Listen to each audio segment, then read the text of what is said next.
Welcome back to Nightmare Creatures, the long-awaited Regents Canal. A level with the bizarre quirk of starting us off facing the wrong direction. It's also filled with distant screams. As you may have noticed in our little sneak preview that I gave of this level in the bonus video. Apparently our detour through the snow level gave Crowley time to round up some more victims. We're also starting to hear the sound effects of a new enemy type. We'll be meeting them shortly, but for now it's the standard fare of the water-adjacent levels. Thames monsters and dockers.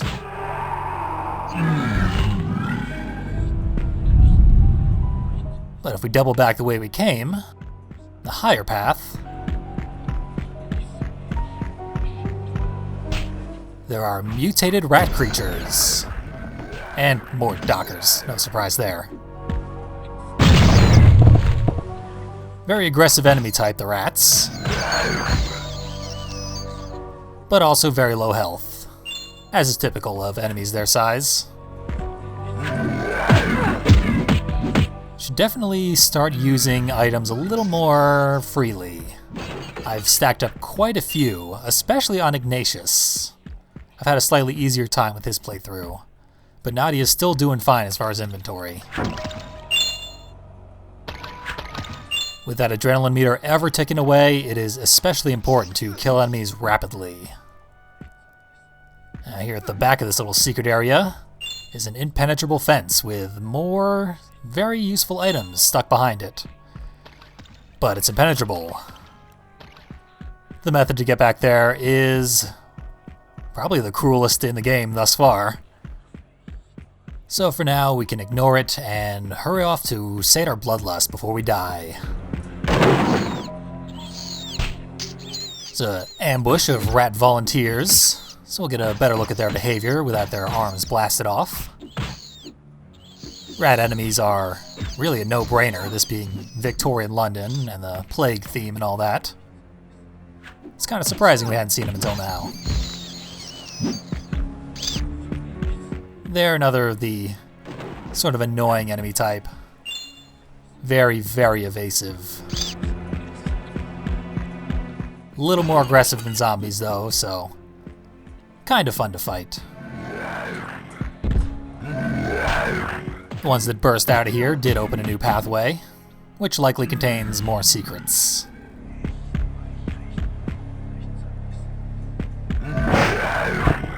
Ah, so satisfying. Been a long time since I landed one of those high time combos, which the game actually calls the leaping blade, but I'm going to stick with high time. Go with what I know. What I'm trying to demonstrate here is that we can spinning attack these rats into pieces, thanks to our weapon upgrades. But they're hunched over and about half the size of regular enemies, so it's very hard to hit them. That grate that just opened is right at the very beginning of the level. So I need to rush back there, making a brief detour to kill a single enemy. And during that time, I would like to tell you about Aleister Crowley, the namesake of this game's villain. He was an occultist and mystic from the United Kingdom. That's about where his similarities to Adam Crowley end. Rather than making a race of superhumans through mad science, Aleister's contributions include things like adding a K to the end of the word magic, and replacing the C in abracadabra with an H to unlock its true power. Real quick, this enemy here is a respawn. I believe the first respawn in the game, probably put here to keep us from choking out our adrenaline meter during this long trek back. But anyway, an interesting note about the word abracadabra is that some people would actually write it on their homes in order to ward off the effects of the Great Plague of 1665, which the game supposes was actually started by the Brotherhood of Hecate. Of course, this method was terribly ineffective and considered worthlessly superstitious even at the time. If only those poor fools had known to spell it abrahadabra, they may have been spared. Now, the bulk of Aleister Crowley's efforts went into founding a religion called Thelema.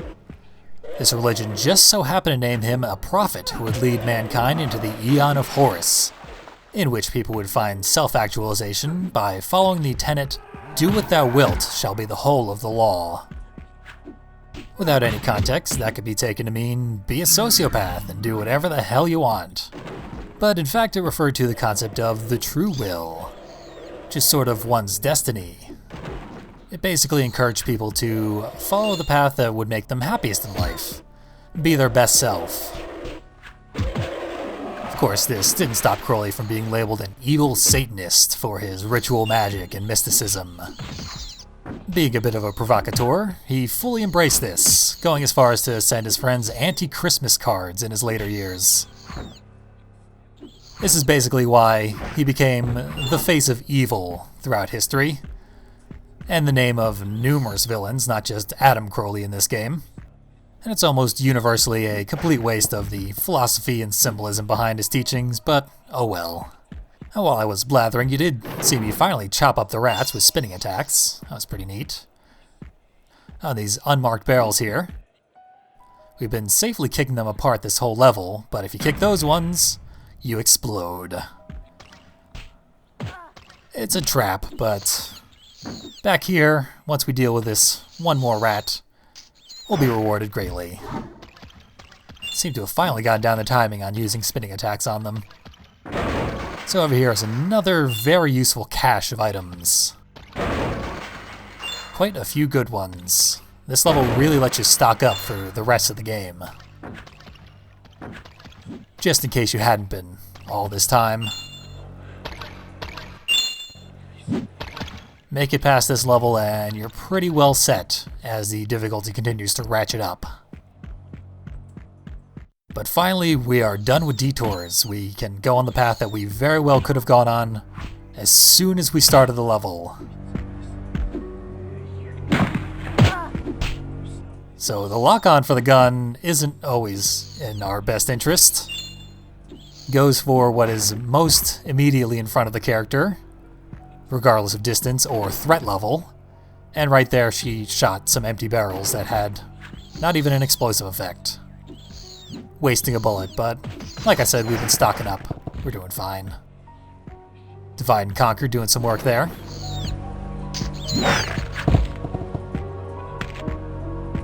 Still satisfying after all these chops.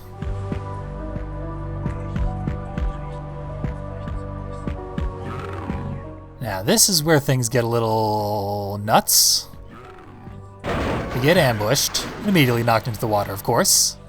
We respawn on the other side of the enemy, and my attempts to do a combo on him instead send me flying off in the opposite direction and activate a switch. That switch starts this cutscene where some water drains away, and the fence to our left there opens up.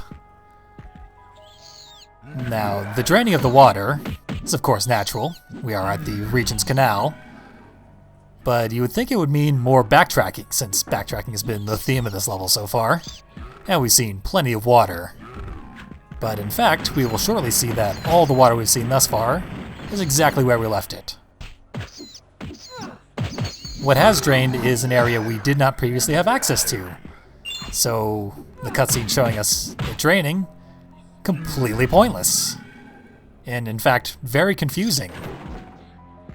I sort of got lost here my first time playing this level. Thought I was supposed to go back.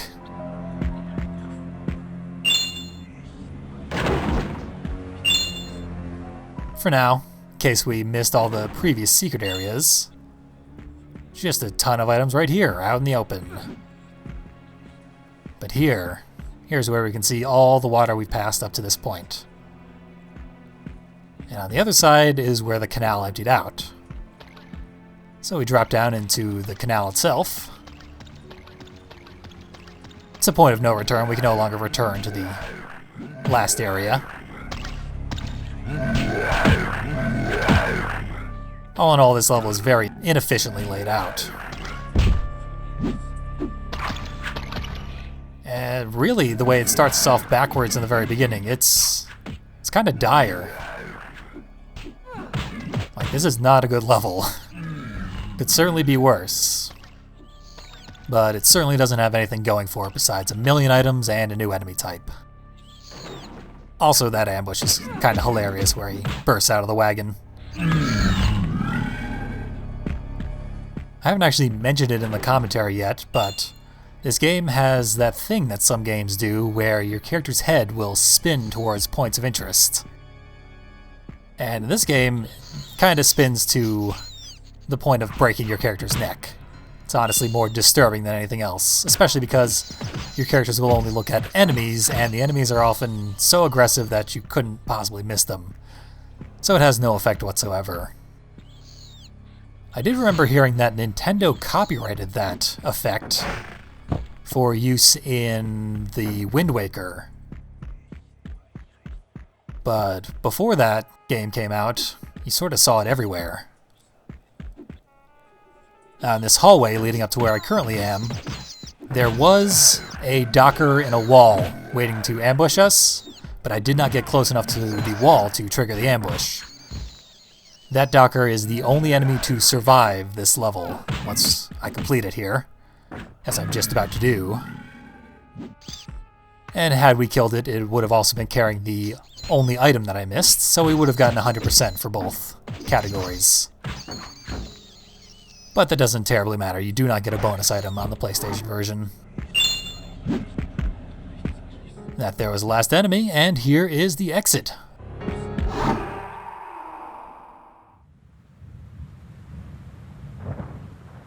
No more screams, eh? That's what happens when you impale a man through the heart.